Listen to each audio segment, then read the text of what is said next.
Cette année, l'Université des coachs énergie va porter sur comment on accompagne les grandes épreuves de la vie. Et c'est un sujet très important parce que nous, coachs et managers, c'est notre métier d'accompagner des collaborateurs, des clients qui sont dans l'épreuve. Alors d'autant plus en ce moment, la période est une période de turbulences, de tribulations assez graves. Depuis des décennies, nous polluons la planète à tort et à travers à partir d'un point de vue matérialiste, considérant que tout est séparé et, et que tout est périssable. Alors il faut se défendre contre la vulnérabilité en consommant, consommant, consommant. Du coup, on veut croître, on veut l'expansion, on veut la croissance, tout ça pour se protéger d'un danger hypothétique, un danger imaginaire, le danger parce qu'on se prend pour notre corps. Alors voilà, on pollue à mort. Alors cet été, on a vu la sécheresse, les incendies, du coup les inondations, les tempêtes, etc. On avait vu précédemment ce à quoi on ne pouvait pas s'attendre.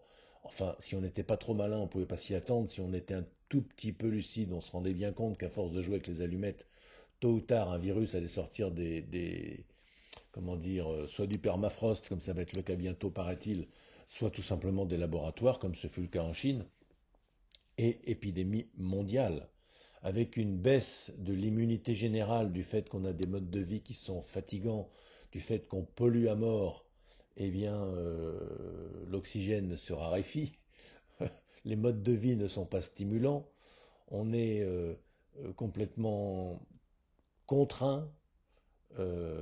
Même dans les pays riches, on est misérable, on est pris dans des métros boulot dodo absurdes, et ça c'était déjà le cas dans les années 60-70, mais maintenant on a nos petits smartphones pour couronner le tout.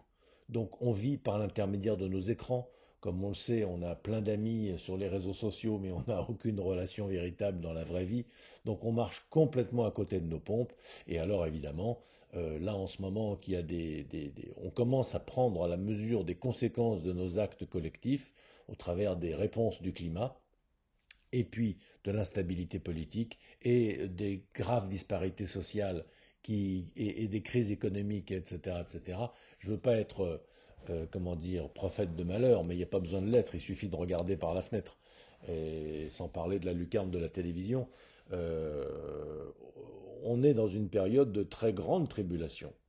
Donc pour des coachs et des managers, c'est très important d'être préparé, d'être lucide, d'avoir une petite longueur d'avance par rapport aux gens que nous accompagnons, car nous avons probablement un rôle social à jouer. Si vous voulez, à une époque, les religieux avaient un rôle à jouer pour donner du sens à l'existence. Et aujourd'hui, ils sont un peu invalidés. Et on sait pourquoi. Parce qu'ils sont dogmatiques et que l'être humain ne peut plus supporter qu'on lui dise crois-moi et tais-toi. Ben non, je ne vais pas te croire sur parole, d'autant plus que manifestement tu es un malhonnête. Donc j'ai pas l'intention de te croire. Et puis tes pauvres réponses ne te satisfont même pas toi-même. Toi, je te vois être incohérent par rapport à tes propres dogmes. Donc qu'est-ce que tu viens me raconter que tu vas m'expliquer quelque chose? Tu m'expliques rien du tout parce que tu n'as rien compris toi-même. Bon, voilà, donc il y a une sorte de grande désespérance de l'être humain tout seul, isolé au cœur de l'épreuve, qui ne comprend rien, qui ne sait plus à quel sein se vouer. Eh bien, les coachs, très modestement, hein, peuvent jouer un petit rôle d'accompagner des personnes, parce que c'est notre métier, c'est notre vocation. Et si on veut accompagner, il ne faut pas être en train d'hurler avec les loups, en train de paniquer avec les autres. Il faut rester calme, il faut être au clair, il faut être bien centré. Et donc c'est ce qu'on va faire dans cette université. Elle va se dérouler sur trois axes. Il faut d'abord bien comprendre le mécanisme de l'épreuve. Qu'est-ce que c'est que l'épreuve? À quoi ça sert? Comment on traverse une épreuve? Quelle drôle d'idée de baptiser des difficultés de la vie du mot épreuve, comme s'il y avait une sorte de, dans les religions judéo-chrétiennes monothéistes, on, enfin monothéistes, pardon, pas judéo-chrétiennes exclusivement, parce que les musulmans font bien la même chose, ils s'imaginent enfin, il projette un Dieu vengeur qui envoie des épreuves pour punir l'être humain de ses erreurs. Bon, voilà, ça c'est une vision un peu manichéenne. Mais pour autant, les difficultés de la vie sont des miroirs qui peuvent servir d'opportunité pour se développer en conscience. Ou alors c'est juste un truc absurde qui nous fait souffrir et on est dans la galère et donc ça n'a aucun sens. Et à ce moment-là, c'est d'autant plus lourd et d'autant plus difficile à supporter que ça ne va nulle part, que ça vient par hasard, que ça tombe comme à la loterie sur l'un ou sur l'autre et il faut essayer de passer entre les gouttes autant que possible. Et là, on vit une vie hyper misérable. Parce que pour le coup, on est super vulnérable et tout ça est totalement absurde, n'a aucun sens, ne va nulle part. Bon, alors il faut bien comprendre le mécanisme de ce que nous appelons l'épreuve. Après ça, on verra comment faire face aux épreuves qui étreignent l'individu, et puis on verra également comment faire face aux épreuves qui s'appliquent au collectif, et donc en particulier ce que je disais tout à l'heure, quel peut être le rôle des coachs dans ce contexte et des managers. Alors évidemment, ça ne nous empêchera pas de passer un bon moment. Le symbole du yin-yang, là, voudrait signifier la complémentarité des opposés. On peut se concentrer dans la convivialité, on peut être bien tout en apprenant, on peut travailler dans la détente et on va dire dans un instant quel est l'objectif du dispositif de l'université. On va le rappeler pour ceux qui ne connaissent pas.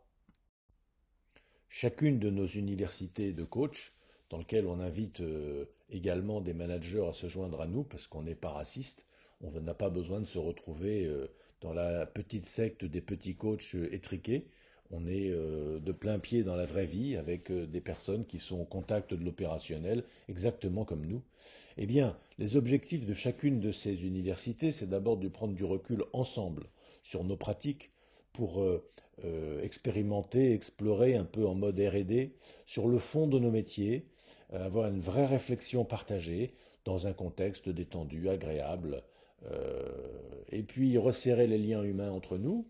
On a toujours du plaisir à se retrouver d'une année sur l'autre. Et enfin, eh bien, se lancer pour la rentrée dans une dynamique positive pour partir du bon pied, dans une énergie haute, plutôt que de craindre dans son petit coin le pire pour la rentrée, plutôt que d'être fatigué à cause des vacances ou je sais pas quoi, moi, angoissé par la perspective d'une année qui risque d'être difficile, et ceci année après année.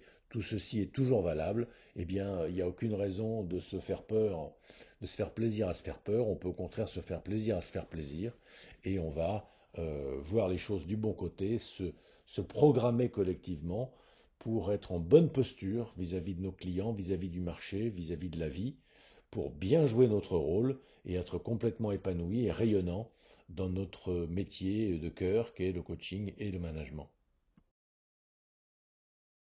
Alors il faut bien savoir que ce que l'on évoque, on le convoque. On va évoquer les épreuves, donc les crises, donc les difficultés, donc la douleur, voire la souffrance. Et donc elle pourrait bien survenir. Donc on va bien se garder d'avoir des climats trop lourds entre nous. On fera en sorte d'être très léger et de savoir aussi s'amuser, se détendre pour alterner des séquences de travail avec une certaine concentration, voire une certaine gravité quand le sujet touche des personnes qui sont atteintes de souffrances qui sont éminemment respectables. Et il faut beaucoup d'humilité pour savoir accompagner ceux qui souffrent. Il n'y a qu'à en juger pour les fois où nous-mêmes nous sommes dans la souffrance. On n'est pas bien fiers et ce serait bien ridicule que quelqu'un vienne nous donner des leçons à ce moment-là. Ce serait insupportable et l'autre se couvrirait de ridicule s'il tentait cela. Eh bien, on va bien se garder de faire ce genre d'erreur en tant qu'accompagnateur. Mais il faut, sans être superficiel, faut garder une certaine distance tout en étant au plus près. Et il faut garder une certaine légèreté tout en étant pleinement imprégné de la conscience de la, de l'importance de ce qui se joue pour l'autre quand il est au cœur de l'épreuve. Il ne s'agit pas de disqualifier, de tourner en dérision, de dire oh c'est pas si grave. Non, non, non. Il faut beaucoup de respect.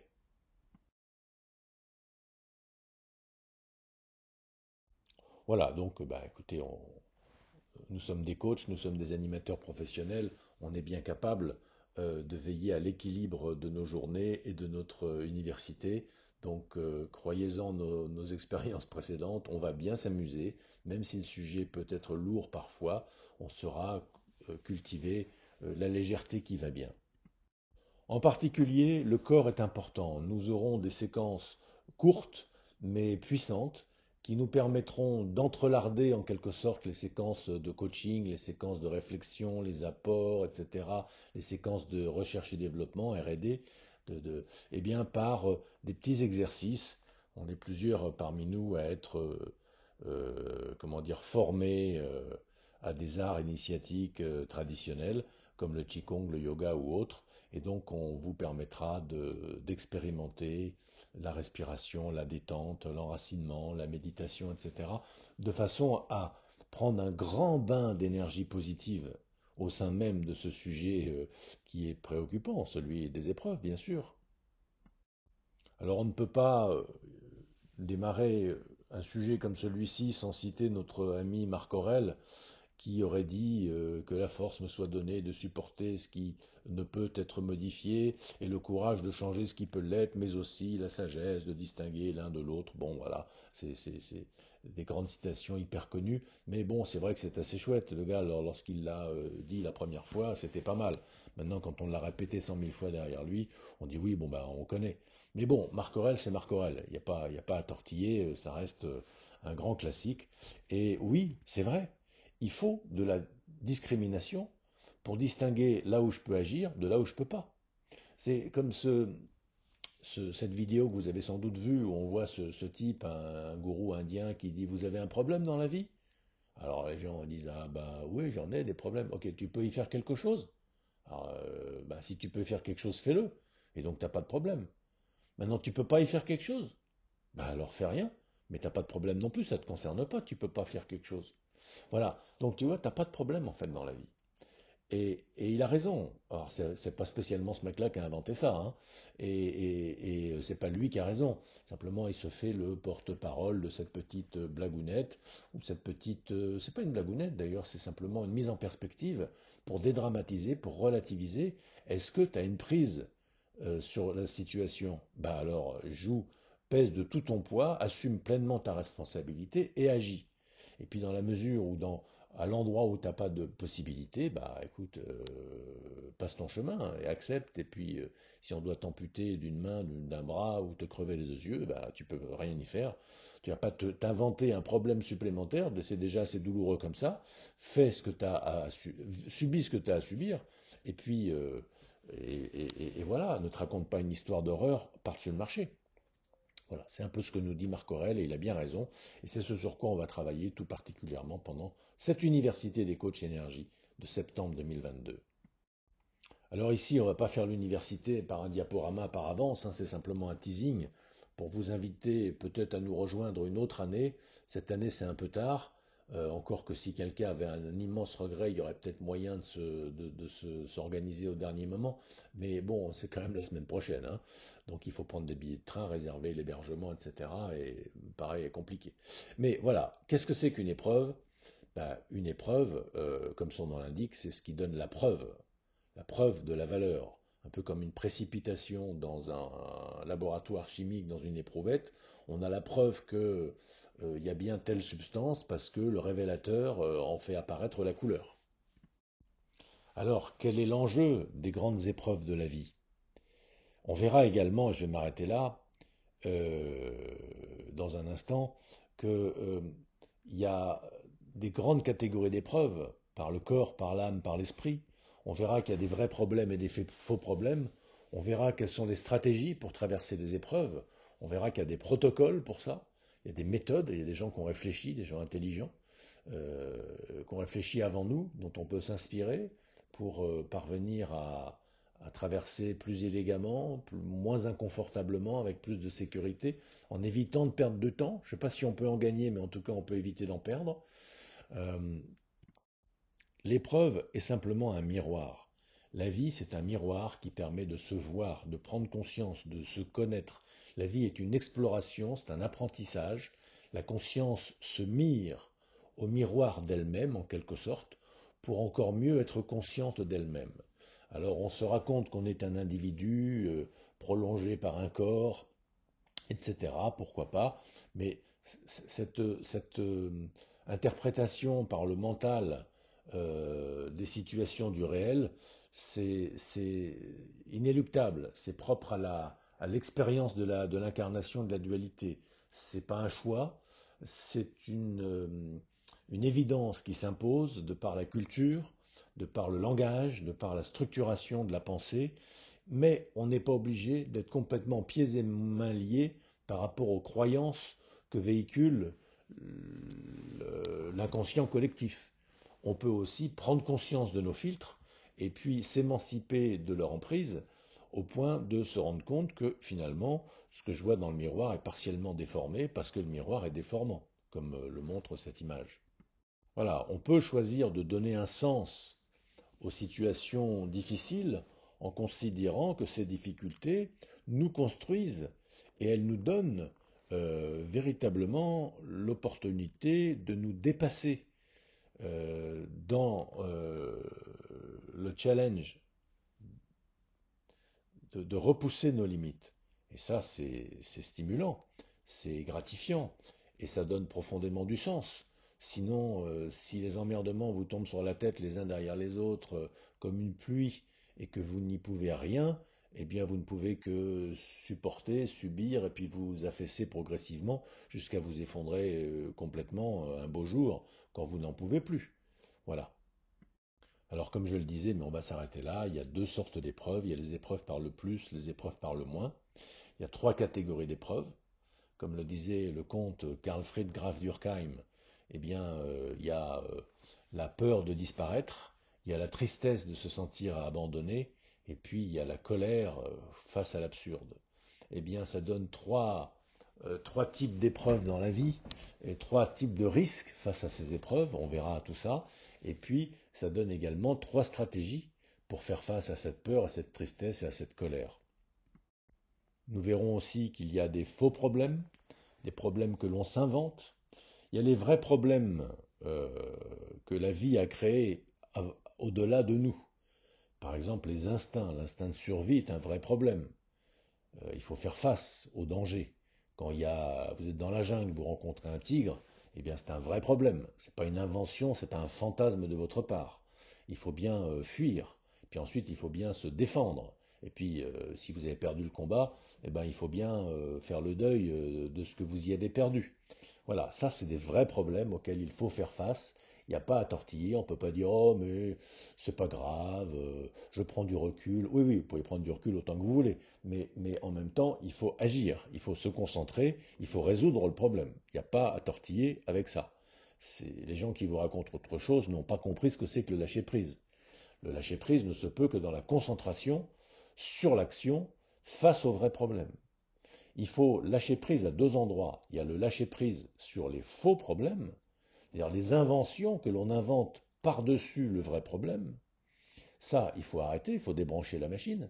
Voilà. Et puis ensuite, quand vous êtes face au vrai problème que vous avez identifié, il faut combattre.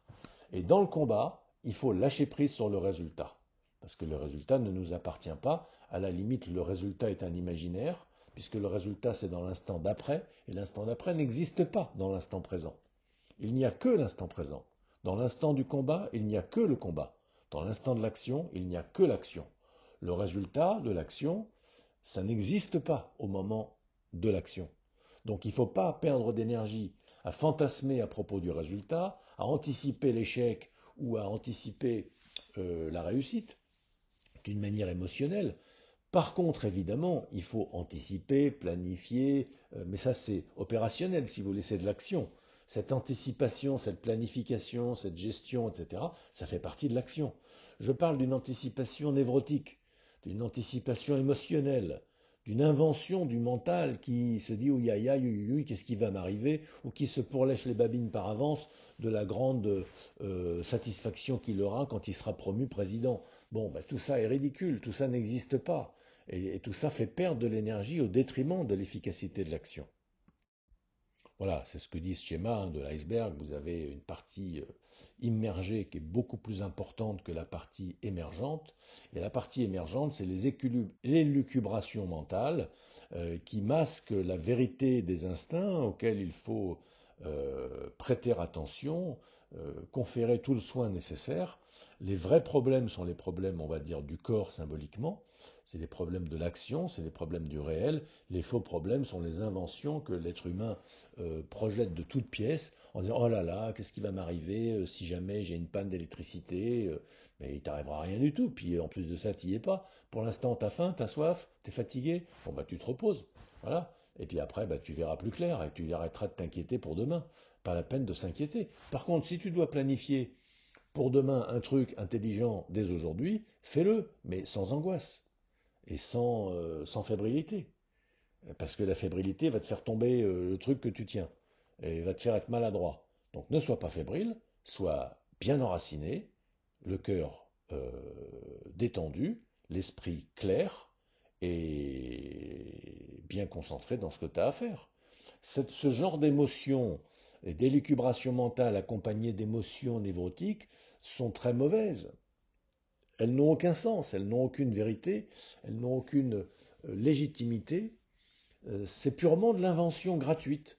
C'est comme disait notre ami Siddhartha Gautama, la souffrance est une sorte, enfin il ne le disait pas comme ça, mais on distingue la souffrance de la douleur. La douleur c'est inhérent à la condition humaine, on est dans la relativité, qu'est-ce que vous voulez? Le corps n'est pas absolu. Il fait chaud jusqu'à ce qu'il fasse un peu moins chaud que s'il faisait 1 degré de plus. Il fait froid, mais il fait quand même 1 degré de moins que s'il faisait 1 degré de plus. Voilà, on s'inscrit dans la relativité, en tout cas dans l'expérience corporelle. Je n'ai pas dit que vous étiez votre corps, que nous étions notre corps. Mais dans la mesure où les braves gens se prennent pour leur corps, et encore pire pour un personnage qui s'appellerait Monsieur ou Madame Tartampion, qui aurait telle ou telle histoire, alors là ils sont à fond sous l'emprise de la dualité et de la limite, et ils se sentent vulnérables. Bien. Eh bien, il est un fait que le corps est limité. Eh bien, ça, c'est pas Siddhartha Gautama dit le Bouddha qui a inventé ça. Moi, je suis pas spécialement bouddhiste, mais enfin, quand je vois une personne qui, au travers du temps, dit des choses qui sont absolument vraies, eh bien, il a beau s'appeler Bouddha, ça me dérange pas. Il s'appellerait autrement, ce serait pas dérangeant non plus. Il se trouve que c'est celui-là qui a dit ça. Et la tradition qui en a découlé a porté assez haut la réflexion et les valeurs et les pratiques, pardon, pour distinguer finalement d'une manière opérationnelle dans la pratique, dans la vie quotidienne, comment on fait pour ne pas se laisser embarquer par des histoires qu'on se raconte et comment on fait pour rester bien concentré dans l'action face aux situations réelles, c'est-à-dire faire face à nos instincts. Eh bien ça, c'est super. Voilà, il y a toujours 2 niveaux dans la vie, le niveau des inventions mentales et le niveau de la réalité directe, sans l'intermédiaire du mental. Alors dans cette université, à un moment clé, on dira aux participants que quand même il y a une petite méthode entre guillemets pour traverser l'épreuve, c'est plutôt des bons principes. On peut le résumer ici pour pas vous faire languir, et puis on n'a rien à cacher, et on va pas s'amuser à faire des roulements de tambour et puis faire des cachotteries. Euh, il y a un moment donné, quand on est confronté à une épreuve, quand on se sent en grande difficulté, on se sent menacé, on se sent vulnérable, bah, il faut identifier quelle est l'origine de cette insatisfaction, de cet inconfort, quel est le vrai problème qui est derrière tout ça. Et puis il faut identifier aussi la part de faux problèmes, et celle-là, il faut la lâcher, il faut la laisser de côté. Il faut arrêter de la nourrir, il faut arrêter de lui donner de l'énergie en y accordant de l'attention. Il faut se concentrer sur la partie vraie du problème. Ça paraît évident comme ça, mais pratiquement, quand on va voir, on va faire des exercices pratiques, on va inviter les participants à regarder des épreuves qu'ils ont traversées ou qu'ils traversent, ils vont se rendre compte, les uns et les autres, qu'il y a 75% de la souffrance qu'ils croient supporter qui n'est qu'une invention, qui n'est qu'un faux problème, qu'ils se rajoutent eux-mêmes et que personne ne leur a demandé, mais voilà, c'est les erreurs.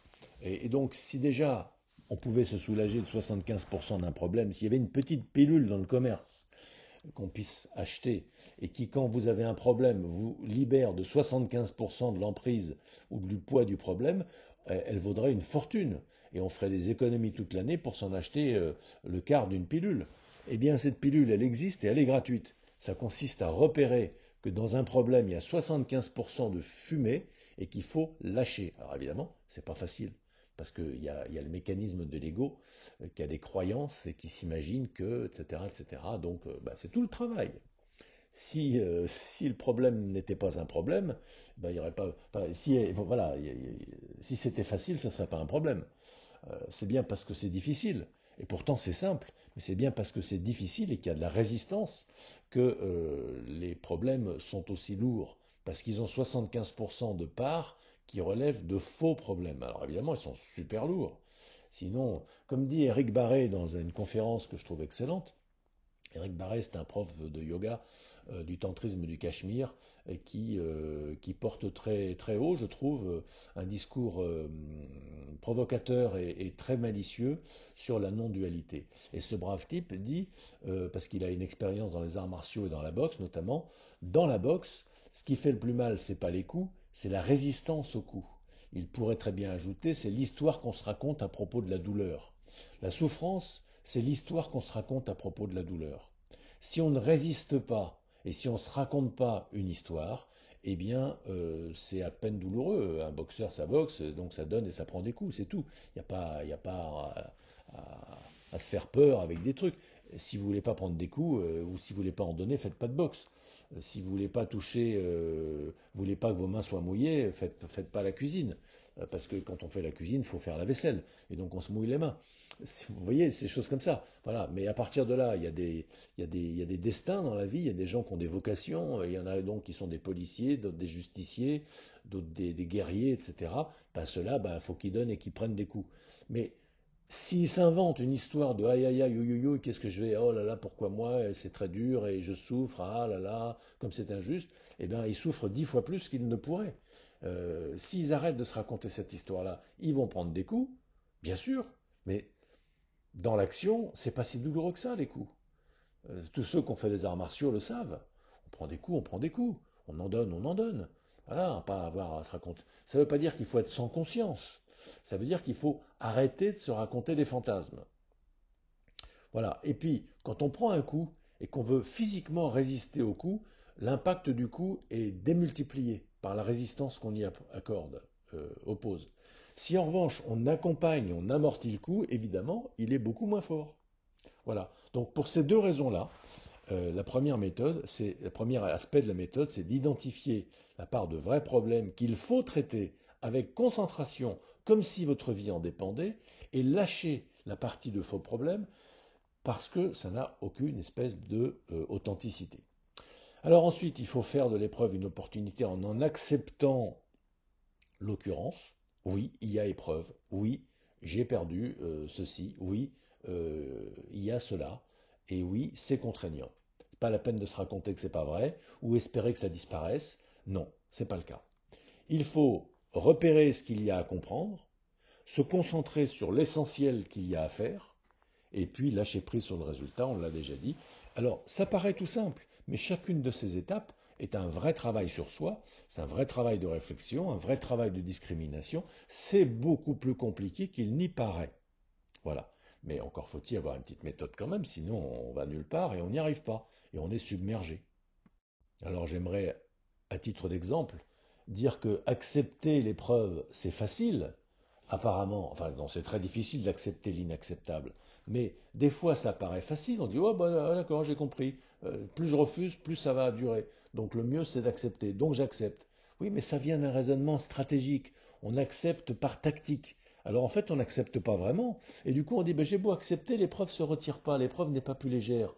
Mais elle n'est pas plus légère parce que tu n'as pas accepté. Tu t'es raconté que tu acceptais, mais non, tu joues, tu marchandes, tu négocies avec l'épreuve, tu négocies avec la vie, tu voudrais manipuler la vie, au lieu d'avoir l'humilité de reconnaître que tu n'es rien, et que donc rien n'étant appliqué à rien, il n'y a pas de problème. Mais toi, tu inventes qu'il y a un problème et qu'il y a une stratégie pour le résoudre qui consisterait à accepter. Toi, tu te crois plus malin que les autres, parce que les autres, au premier degré, ils souffrent et ils grimacent. Toi, tu fais semblant de ne pas grimacer en te racontant que tu souffres pas, mais tu souffres 2 fois plus que les autres. Tu souffres comme les autres, plus tu enfournes, tu enfouis ta souffrance derrière un masque de je suis zen et je maîtrise et je n'ai pas mal, et ben ça fait encore plus mal. Voilà. Donc il ne faut pas faire semblant avec les vies. On ne joue pas avec des billets de Monopoly, hein.